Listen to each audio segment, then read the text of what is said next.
that, John, I'm going to come back to yourself and invite Roger Dixon to come to our table again. I know we already saw Roger a little while ago in his capacity of being in South Africa, but we're going to invite Roger back just to say a few words from the CRIRSCO perspective.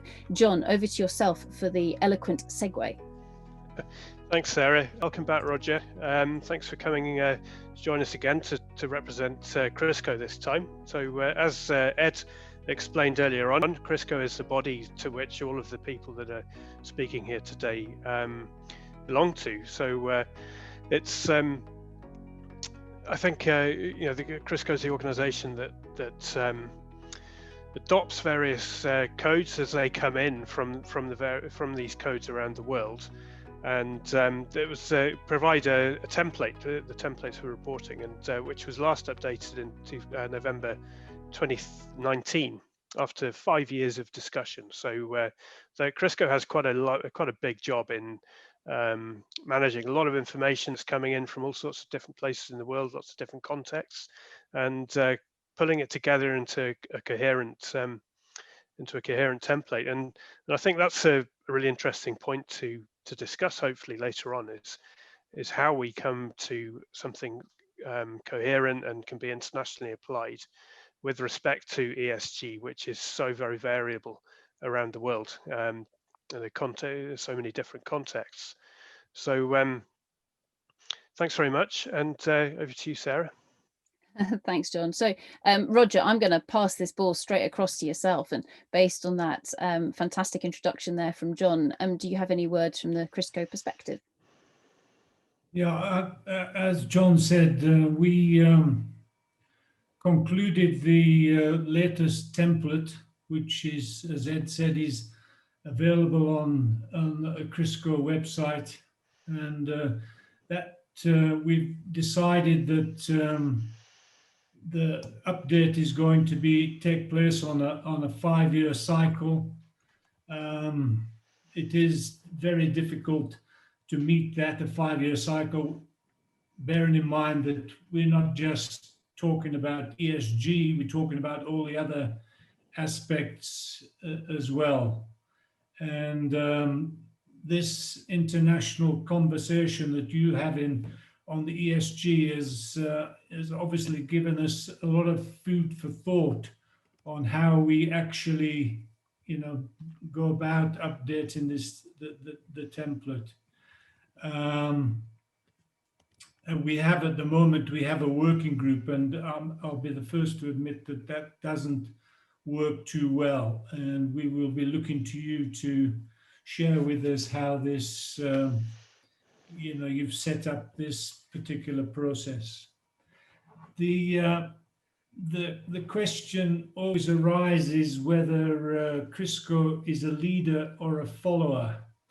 And in this particular case, it has to be a follower, and it takes the best from each individual code as they are revised. And for the 2009 edition, we had the benefit of the SAMREC update, the PERC, the SME, and some of the JORC from its earlier edition.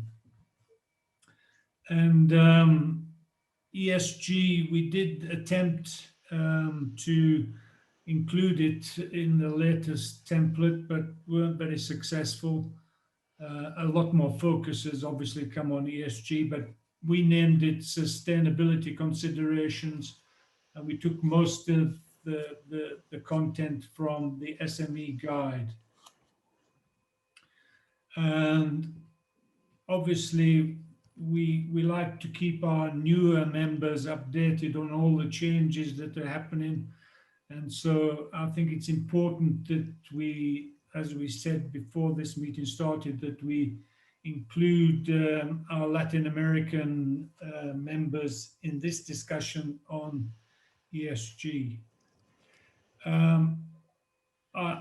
Just listening to this morning and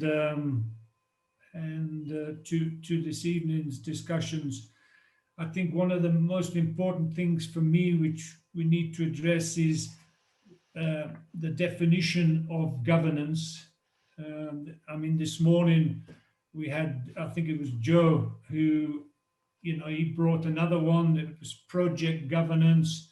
We've got corporate governance. We've got social governance, which is in the template at the moment. So I think we need to just define what exactly we're talking about in this. The other questions that I have, we mentioned integrated risk management and the context. And somebody has just, I think Stella just mentioned it. We've recently, the global standards on tailings management has just been issued. And in that, there are 15 reporting requirements on an annual basis that companies have to subscribe to. And I just posed the question whether we don't need to have a separate discussion and inclusion of waste disposal facilities, not only tailings dams, but rock dumps and the like. And then also, as has been mentioned previously,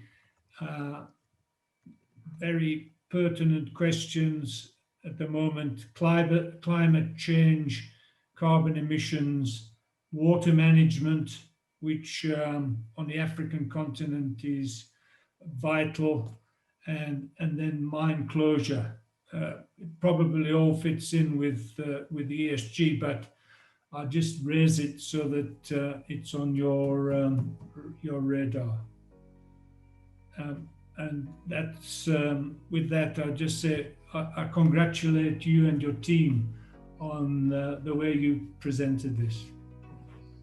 Brilliant. Thank you so much for that, Roger. And I think as you very eloquently summed up there are a plethora of different areas where I think we see really fantastic progress being made around the world, and forums like this where we can share from one another and listen to very different perspectives as well, especially on the Q&A. There's been some fantastic questions going on in the background, all of which are fabulously useful for the broader discussion. So thank you very much for that, Roger. Round of applause for the CRIRSCO perspective.